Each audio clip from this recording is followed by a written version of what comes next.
अस्सलाम वालेकुम नाजरीन, अवामी तनाज़ुर के नए व्लॉग के साथ मैं हूं खालिद भट्टी। आज हम बात करेंगे इमरान खान साहब के सियासी मुस्तकबिल के हवाले से। क्या इस वक्त जो सवाल जो है वो सबसे ज़्यादा ज़ेर बहस है वो ये है सहाफ़ती और सियासी हलकों में कि क्या इमरान खान साहब की सियासी वापसी मुमकिन हो सकेगी। क्या तहरीक इंसाफ बहैसियत एक सियासी जमात के आने वाले इंतखाबात में एक भरपूर इंतखाबी मुहिम चला सकेगी। क्या इमरान खान साहब ख़ुद इलेक्शन लड़ सकेंगे या वो अपनी पार्टी की इंतखाबी मुहिम की जो है वो क़यादत कर सकेंगे। ये वो सवालात हैं जो इस वक्त पाकिस्तान के सहाफ़ती और सियासी हलकों में ज़ेर बहस हैं। आज हम इसके ऊपर बात करेंगे और इनके जवाबात तलाश करने की एक कोशिश करेंगे। इससे पहले कि हम अपने मौजू की तरफ बढ़ें, आपसे गुजारिश है कि अगर आपने हमारा चैनल अवामी तनाज़ुर अभी तक सब्सक्राइब नहीं किया तो उसको सब्सक्राइब कर लें। अगर आपको व्लॉग पसंद आए आप उसको शेयर करें, लाइक करें और महज़ब अंदाज से अपनी राय का इजहार करें। अब हम बढ़ते हैं अपने मौजू की तरफ। इस वक्त पाकिस्तान तहरीक इंसाफ के चेयरमैन और साबिक़ वज़ीर आज़म इमरान खान साहब अपने सियासी मुस्तकबिल की जो लड़ाई है वो लड़ रहे हैं। वो अदालतों में पेश हो रहे हैं, वो JITs में पेश हो रहे हैं, वो मुख्तलिफ जो उनके ऊपर मुकदमे हैं उसकी तफ्तीश में पेश हो रहे हैं। उनके वकला कभी सुप्रीम कोर्ट जाते हैं, कभी हाई कोर्ट और कभी नीचे की अदालतों में। तो एक मुसलसल जो है वो कानूनी जंग है जो कि इमरान खान साहब लड़ने की कोशिश कर रहे हैं और वो अपने बचाव के लिए हाथ पाँव मार रहे हैं। दूसरी तरफ जो 9 मई के वाक़यात हैं वो उनका पीछा नहीं छोड़ रहे और उसके हवाले से उनके गिर्द जो घेरा है वो रोज़ बरोज़ तंग हो रहा है। इस सारी सूरत हाल में मुख्तलिफ सवालात जो हैं वो इस वक्त उठ रहे हैं।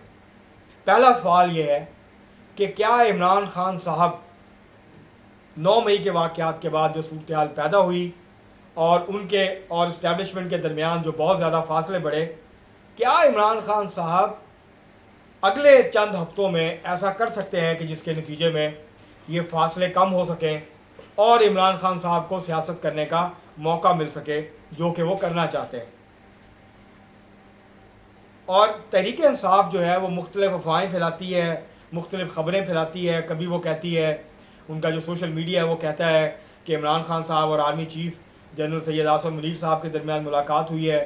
कभी वो कहते हैं कि मुख्तलिफ सतह पर बातचीत जारी है। कभी वो ये दावा करते हैं कि जो दरवाज़े बंद हुए थे आहिस्ता आहिस्ता वो दरवाज़े खिड़कियाँ अब एक एक करके खुलने वाले हैं, राब्ते बहाल हो रहे हैं। तो रोज़ कोई ना कोई जो है इस तरह के ख़बरें जो हैं वो तजिए जो है वो सामने आ रहे हैं। और PTI जो है वो इसलिए ऐसा कर रही है, उसकी एक वजह तो ये है कि जो मायूसी और बददिली फैल रही है तहरीक इंसाफ की सफ़ों में, वो ये चाहती है तहरीक इंसाफ कि उनके लोग जो हैं बददिल होकर या मायूस होकर ना घरों पर बैठें और ना ही मज़ीद लोग तहरीक इंसाफ को छोड़ के जाएँ। क्योंकि अब तक 2 पार्टियाँ तहरीक इंसाफ के बतन से जन्म ले चुकी हैं, जिसमें से जहांगीर तरीन साहब की क़यादत में इस्तेहकाम पाकिस्तान पार्टी और फिर परवेज़ खटक साहब की क़यादत में खैबर पख्तूनख्वा में पाकिस्तान तहरीक इंसाफ पार्लियामेंटेरियंस। ये 2 पार्टियों ने तहरीक इंसाफ की कोख से जन्म लिया। अब तक सैकड़ों तहरीक इंसाफ के रहनुमा, टिकट होल्डर्स, साबिक़ MNAs MPs जो हैं और ज़िलाई रहनुमा, मकामी रहनुमा वो तहरीक इंसाफ को खैराबाद कह चुके हैं। तो ऊपर से तहरीक इंसाफ खाली हो गई। अब यहाँ तक उनके वोटर्स का ताल्लुक़ है तो वो अभी तक इस उम्मीद पर तहरीक इंसाफ के साथ और इमरान खान साहब के साथ जुड़े हुए हैं और उनका जो फ़ैन क्लब है वो उनके साथ जुड़ा हुआ है कि इमरान खान साहब जो हैं वो बड़े लीडर हैं, उनको कैसे आप इलेक्शन से बाहर करेंगे और बिल आखिर इस्टेब्लिशमेंट को उनके साथ मामला तय करने पड़ेंगे। वो कैसे ये जो PDM और ये जो करप्ट टोला है बकौल उनके, ये कैसे इनको जो है वो 5 साल के लिए इक़्तिदार दिया जा सकता है और पाकिस्तान के अवाम के दिलों की धड़कन और पाकिस्तान के अवाम के लिए जो वाहिद चॉइस है वो सिर्फ़ और सिर्फ इमरान खान साहब हैं, जो पाकिस्तान को नई बुलंदियों की तरफ लेकर जाएंगे और जो पाकिस्तान को खोया हुआ मकाम वापस दिलाएंगे आलमी जो है वो बरादरी में।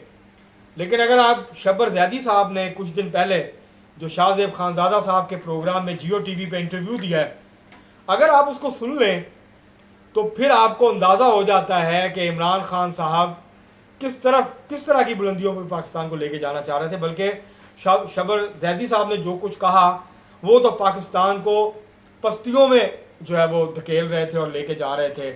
और उनकी हुकूमत जो है, उनके जो 44 माह का इक़्तिदार था, उसने पाकिस्तान को बहुत ज़्यादा शदीद नुकसान पहुँचाया है, और जिसमें से निकलने में अभी शायद मज़ीद चंद साल लगेंगे पाकिस्तान को। एक तरफ तो ये सूरत हाल, दूसरी सूरत हाल ये है कि वो मिसालें देते हैं, जो तजिया निगार हैं, तहरीक इंसाफ के हामी, जो यूट्यूबर्स हैं, ब्लॉगर्स हैं, सहाफ़ी हैं, वो ये मिसालें देते हैं कि देखें 2 दफ़ा नून लीग निकली, फिर वापस आई, पीपल्स पार्टी को निकाला गया, फिर उन्होंने कम बैक किया। लेकिन वो ये नहीं बताते कि मुस्लिम लीग नून और पीपल्स पार्टी को कम बैक करने में कितना टाइम लगा। मसलन मोहतरमा बेनज़ीर भुट्टो की हुकूमत को 1988 में वो आई थी, 1990 में उनको हटाया गया, उसके बाद उनको 2-2.5 साल इंतज़ार करना पड़ा, फिर 1993 में नवाज शरीफ की हुकूमत तोड़ी गई और फिर इलेक्शन हुए तो मोहतरमा वापस वज़ीर-ए-आज़म बनी। उसके बाद मोहतरमा बेनज़ीर भुट्टो की हुकूमत 1996 के आखिर में तोड़ी गई, 1997 में इंतखाबात हुए, नवाज शरीफ साहब आए। जब नवाज शरीफ साहब को 99 में निकाला गया तो फिर उनको पंजाब की हुकूमत मिली 2008 में, और 2013 में वो दोबारा वज़ीर-ए-आज़म बने। तकरीबन 14 साल उनको इंतज़ार करना पड़ा, और पंजाब में वापसी के लिए उनको 9 साल इंतज़ार करना पड़ा।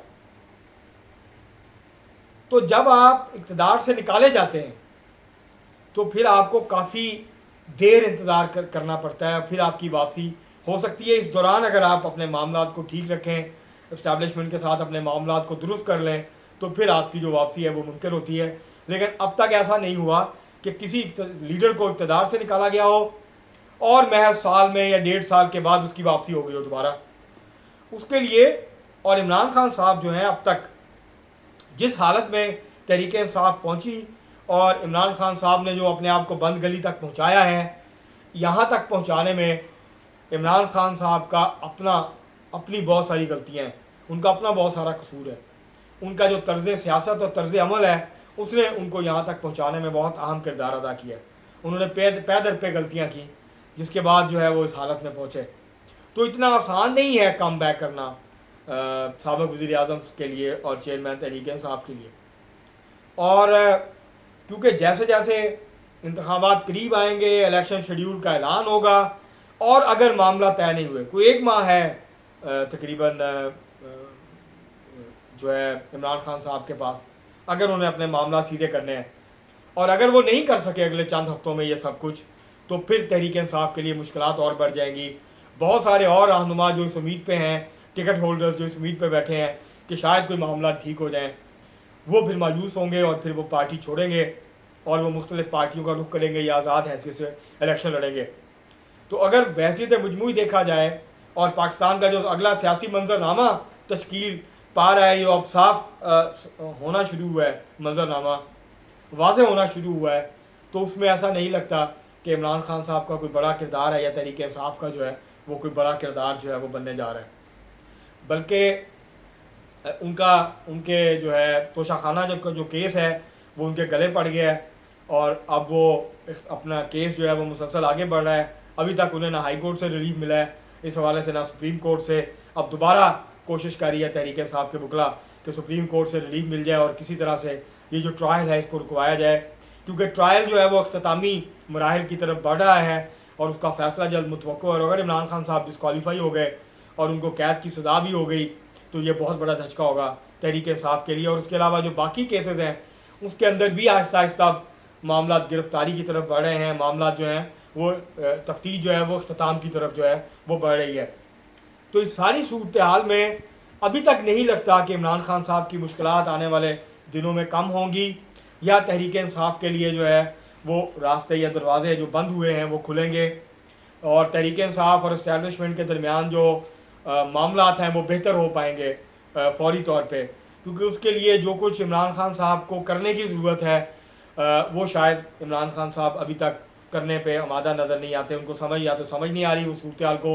उनका अभी भी ख्याल है कि वो बहुत पॉपुलर हैं, वो बहुत मकबूल हैं, और अपनी मकबूलियत की बुनियाद पर वो इलेक्शन जीत सकते हैं अगर इस्टेब्लिशमेंट न्यूट्रल हो जाए सिर्फ। अब 9 मई के बाद और अब तक जो कुछ हुआ है इसके बाद ऐसा होना आसान नज़र नहीं आता। अभी और बहुत सारे लोग हैं, लीडर हैं तहरीक इंसाफ के, जो तहरीक इंसाफ को छोड़ गए हैं लेकिन वो किसी दूसरी पार्टी को ज्वाइन नहीं कर रहे। वो भी यही इंतज़ार कर रहे हैं कि ये ऊँट किसी करवट बैठ जाए ये जो मामलात हैं तहरीक इंसाफ और इस्टेब्लिशमेंट के, ये मंजर वाजे हो जाए, इस हवाले से सूरत हाल वाजे हो जाए, और अगर कोई उम्मीद बाकी नहीं रही तो फिर वो देखेंगे कि उन्होंने किस नई पार्टी की तरफ जाना है, या पीपल्स पार्टी में शामिल होना है, या नून लीग के साथ कोई एडजस्टमेंट करनी है, या आज़ाद हैसियत से उन्होंने इंतखाबात के अंदर जो है वो हिस्सा लेना है। और वो ये भी इंतज़ार कर रहे हैं कि इंतखाबात के हवाले से भी जो सूरत हाल है वो वाजे हो जाए। तो अगले चंद दिनों में निगरान हुकूमत जो है उसके हवाले से भी सूरत हाल वाजे हो जाएगी, निगरान हुकूमत के नाम सामने आ जाएंगे, और फिर 11 या 12 अगस्त तक जो है वो निगरान हुकूमत वजूद में भी आ जाएगी। और उसके बाद इलेक्शन कमीशन अगर इलेक्शन शेड्यूल का अनाउंस कर देता है और फिर इस दौरान इमरान खान साहब के मामला तय नहीं हो पाते, तो फिर तहरीक इंसाफ के लिए सूरत हाल मज़ीद ख़राब हो जाएगी, मज़ीद गंभीर हो जाएगी। और मैं ज़ाती तौर पर समझता हूँ कि अभी इस बात के इम्कानात बहुत कम है कि इमरान खान साहब जो हैं वो जल्द उनकी जो है वो वापसी हो सके। आज के लिए इतना ही, बहुत शुक्रिया।